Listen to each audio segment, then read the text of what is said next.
Hey, bonjour à tous et excusez-moi pour cette luminosité un peu dégueu.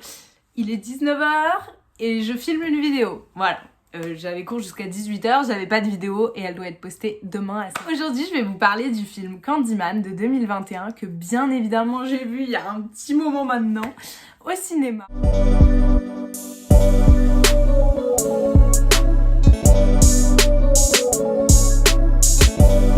Ce film a été écrit et réalisé par Nia DaCosta, une réalisatrice afro-américaine. Ce film est un mélange entre un reboot et une suite du Candyman de 92. Maintenant, je vais vous parler des acteurs ainsi que des personnages qu'ils interprètent. Il y a Yahya Abdul-Mateen II dans le rôle de Anthony McCoy, Teyonah Parris dans le rôle de Brianna Cartwright, Nathan Stewart Jarrett dans le rôle de Troy Cartwright et Tony Todd dans le rôle de Candyman aka Daniel Robitaille, qui a également joué le Candyman, je crois, dans le film de 92.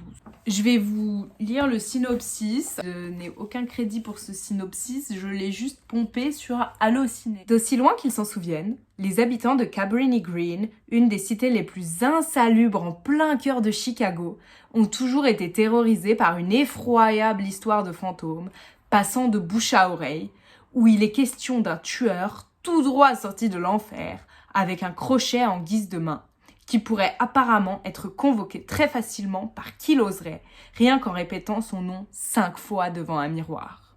10 ans après que la dernière des tours de la cité ait été détruite, l'artiste peintre Anthony McCoy et sa petite amie Cartwright, directrice de galerie d'art, emménagent dans un appartement luxueux sur le site de l'ancienne cité. Aujourd'hui complètement nettoyé et reconverti en résidence réservée à une classe sociale jeune et aisée. Alors que la carrière d'Anthony est au point mort, il rencontre par hasard un ancien habitant de la cité d'avant sa rénovation, qui lui raconte ce qui se cache réellement derrière la légende du Candyman.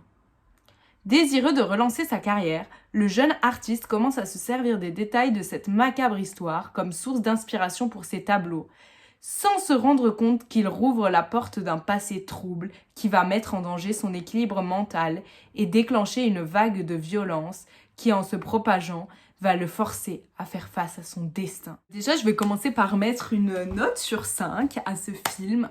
J'attribuerai à ce film la note de 4 sur 5. Pourquoi 4 et pas 5 ?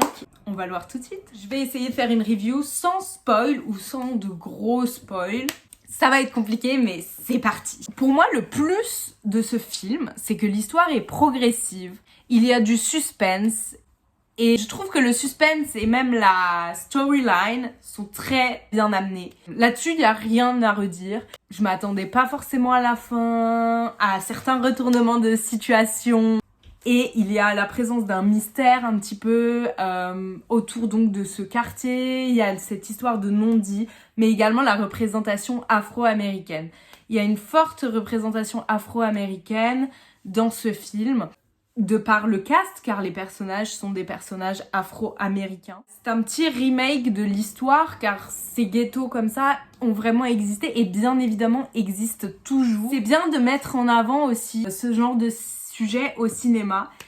Et pourquoi pas dans le cinéma d'horreur en fait. Je n'avais jamais vu le cinéma d'horreur comme instrument de dénonciation, mais ce film le fait très bien.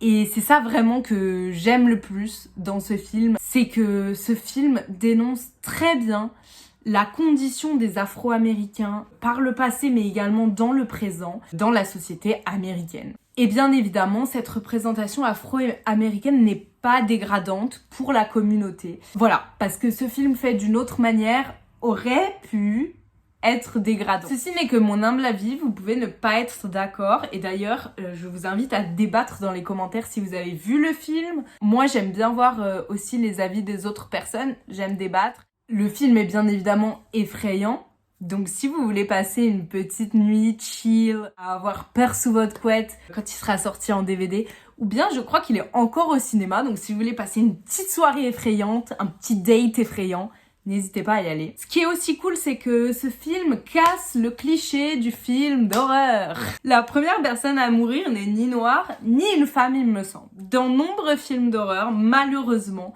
la première personne à mourir, c'est soit une personne afro-américaine ou de couleur de peau noire, soit une femme, soit la blonde de service, par exemple. Et donc le fait que ce film tue un homme blanc en premier, c'est pas quelque chose qu'on va se dire en regardant le film comme ça, mais plus en prenant du recul. C'est quelque chose de génial qu'un homme blanc soit la première victime et non pas une femme ou une personne afro-américaine. Il y a un peu de spoil, mais ça se passe au début du film, donc honnêtement c'est pas le plus gros spoil du monde. J'ai pas très bien compris. Au tout début du film, il va dire Candyman 5 fois, je crois, devant le miroir. Et le Candyman va apparaître, mais ne va pas le tuer. Et ça, j'ai pas vraiment compris pourquoi. Et je suis pas vraiment sûre qu'il y ait une explication à ça, en fait. Est-ce qu'il est pas mort parce qu'il est afro-américain? Et mon petit moins, le truc qui fait que j'ai pas mis 5 sur 5, c'est la fin. Honnêtement, donc il y a aussi déjà le fait que je n'ai pas compris pourquoi il n'avait pas été tué quand il a invoqué Candyman. Mais il y a également la fin. Je suis un peu déçue. Voilà. La fin est top dans le sens où c'est pas forcément la fin à laquelle on s'attendait. C'est pas la fin classique. Mais j'aurais peut-être aimé une fin classique pour le coup. Mais sinon, si vous voulez aller le voir, moi je vous dis foncez, foncez, foncez. Sur ça, moi je vous dis à bientôt pour une prochaine review ou bien une prochaine vidéo, qui sait. Et moi je vous dis bye.